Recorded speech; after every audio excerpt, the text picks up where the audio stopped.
Well, thank you very much, everybody. We have a great group of business leaders, tremendous leaders throughout the country and even beyond. And we also have a tremendously talented and a good person, Senator, a friend of mine for a long time, Tim Scott. And we're talking today about opportunity zones, putting people to work and getting businesses started and creating a lot of good things. And our tax plan, which has done so much, the tax cuts, I call it, but it really is, it's tax cuts and reform. It really creates some really big advantages for these opportunity zones. So I will ask Senator Scott to say a few words, and then I might ask a few of the folks gathered around to say something. And I know you're not concerned with the press because you're very good with the press, Tim. So thank you very much. Absolutely. Thank you. Mr. President, as you will recall, hopefully, we spoke late last summer about legislation that I thought would be very helpful to distressed communities. As you recall, I grew up in a single-parent household, came from one of the distressed communities, and we sat in these very chairs and had a discussion about opportunity zones and what it could mean for the future of this country. And within a couple of days, when you were on Air Force One, you were talking positively about this legislation. In part because of your serious support of this legislation, I was able to get it included in the tax reform package, and now we are sitting on opportunity. I think it's a gold mine for so many kids in so many communities that thus far have not had the access to opportunities. You're breathing in new hope into distressed communities around this country, and I want to say thank you for doing that. And we have leaders sitting around here, some investors, some mayors, who all understand and appreciate the magnitude of opportunity that the Investing in Opportunity Act presents. And we're very thankful for folks like the EIG group from the outside initially brought the idea to us, and we had a great conversation. And now we're looking at ways through the guidance provided by the Treasury to start seeing these opportunity zones manifesting in every single state in this country.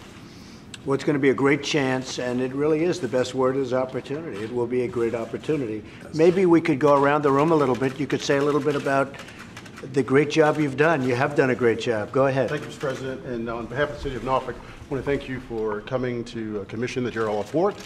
And my governor, Ralph Northam, who you had here on Monday, sends his best wishes.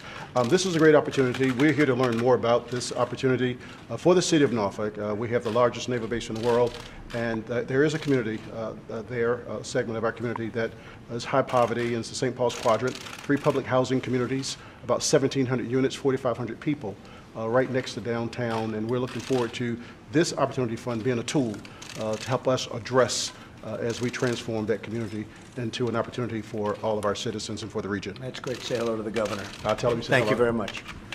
Yes, President, thank you for having me here. I represent community banks, minority community banks, and also national community banks. So what we would like clarification on, and hope that you will help assist more of the guidelines in including community banks that serve not only urban communities but also rural communities, to allow them to be approved to receive capital investments. And in doing that, you're already leveraging a platform that has been in existence, that have been providing mortgages, consumer loans, and business loans for decades. And so if the Opportunity Zone Fund can, support this initiative for community banks, it would be a tremendous victory for us. Very good. And we're looking at that, as you know. Steve Case. First of all, thank you for including the opportunity zones in the legislation. Senator Scott's leadership with Senator Booker. It was nice to see bipartisan support for this provision. And it's critically important, as we were talking earlier in our meeting. Last year, 75% of venture capital in the United States went to 3 states: California, New York, and Massachusetts. 75%.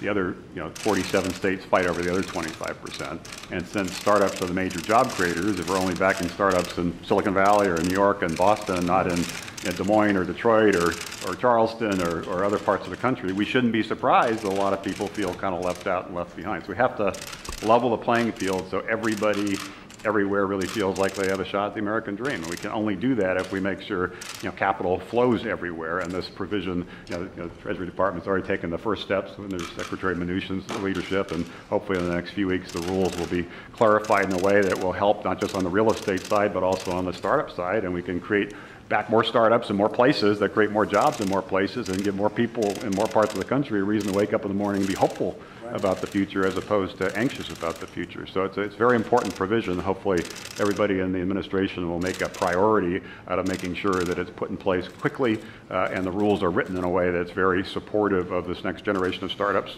all across the country. So thank you. Great. Thank you very much. Walter Davis, Charlotte, North Carolina. I'm a retired banker and now investor. That's right next to being an attorney. And so for us, I'm really excited because what this does is give us an opportunity to unleash capital in communities that have been left out. The flow of capital is a mother's milk of any great economy. And so when you don't have it in certain communities, you don't have the opportunities for economic mobility and for people to thrive. And so what this does is give a non-traditional way of capital to flow to these communities so that the people on the ground are truly impacted. So thank you for your support for this, you and Senator Scott. We really appreciate it. Great job you've done, too. Thank you. Thank you very much. Gary? Sure. Gary Hobbs, own a small business in Indianapolis, Indiana. We focus on urban. Oh, good. Vice President man. knows very well. He is a great man.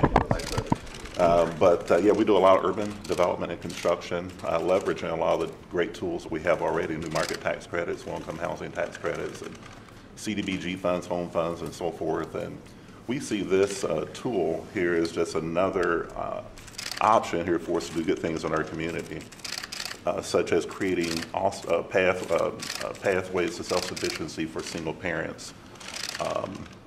We do a lot of work there with permanent supportive individuals that are homeless, and we see this as a great opportunity to expand those offerings here through, not only throughout Indiana, but throughout the country. So grateful for this new tool and new law, and excited about leveraging, and I'm sure many other folks in our business sector see an opportunity to leverage this tool as well. Beautiful. Keep up the good work. It's very important work.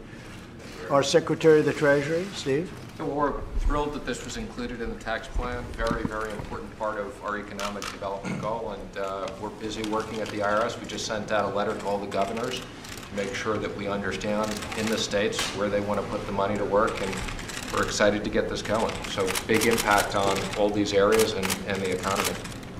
Thank you, Stephen, for your hard work. I mean, Thank you, Senator. The Treasury has responded very quickly with guidance to the governors, which is key to seeing this actually manifest in communities throughout this country. Jesse?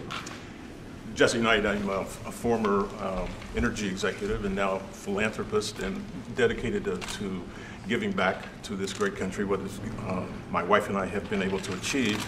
And I want to thank you for your leadership, and Senator Scott, your leadership, because this is an opportunity for the first time that I think the government is allowing the private sector to take a lead to try to build a foundation of wealth for a community that heretofore has not been able to participate. And I'm very excited about being a part of this. And there are a number of conservative business, African American and other minority executives who are making a contribution to make this come real so we can get the lift for our country. Great job. Thank you very much.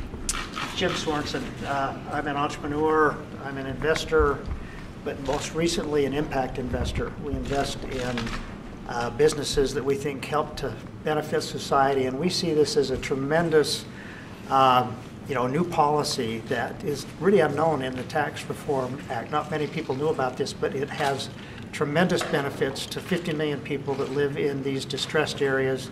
And it does this by providing them with economic opportunity to be able to help themselves through access to capital that will help create new startups that create jobs. And we think this is a tremendous opportunity to build on. We look forward to this really being a great thing in the country. Thank you, Jim. Thank you, Jim. Mayor? Mr. President, Erin Stewart, Mayor of New Britain, Connecticut, youngest female Republican mayor in the country. Whoa, that's very impressive. I represent a community of about 77,000 people, very, very high poverty community. We get lost when it comes between Boston and New York. And as you can imagine, there's not much moving into Connecticut these days. So this is an opportunity, and we keep using the word opportunity, and it's so fitting. This is an opportunity to transform a community like mine. That is still, the poverty rate is high enough, but we're small enough that even an investment, even of a couple $1 million, would have the ability to transform lives and direct lives, and we're really grateful. Thank you. How did you feel when Connecticut lost General Electric? That was not a good day. No. That's not supposed to happen. And only the first of many. Well, It's if not you were supposed governor, to. that would not have happened, right? I think that would not have happened. It would not have, sir. You've done a great job. Thank you. Tim, anything further to say? I just think the important key points is to realize that Treasury is working very hard on getting the guidance out. We have investors in the room who are very interested and engaged in the process. But one of the things that would be very helpful for us is written comments as it relates to how can we steer the guidance in the right direction so as to benefit the communities that we've served. I think Steve did a really good job talking about venture capital, where it goes today and what it would take for it to go someplace different tomorrow. I would love to see more opportunities, access to capital in South Carolina starting on day one. And there have been some great ideas that I'm sure Ivanka and others will have an opportunity to discuss with you at a later time. Ivanka, would you like to say something? You've been pushing this very hard. Yeah, no, I've been tremendously pleased to be able to have such a robust discussion with so many in this room today and prior to today. And Senator Scott, your leadership on this has been incredible. So creating the incentive to bring capital into communities that are currently being overlooked is just a tremendous opportunity. And the fact that this was integrated into the tax bill, which is already proving to be so beneficial for people all over this country, is just another element as we start to rebuild those distressed communities, of which 60 or 53 million Americans live in them today. So this will target those areas and create a lot of investment opportunities. So thank you all for your comments and your feedback.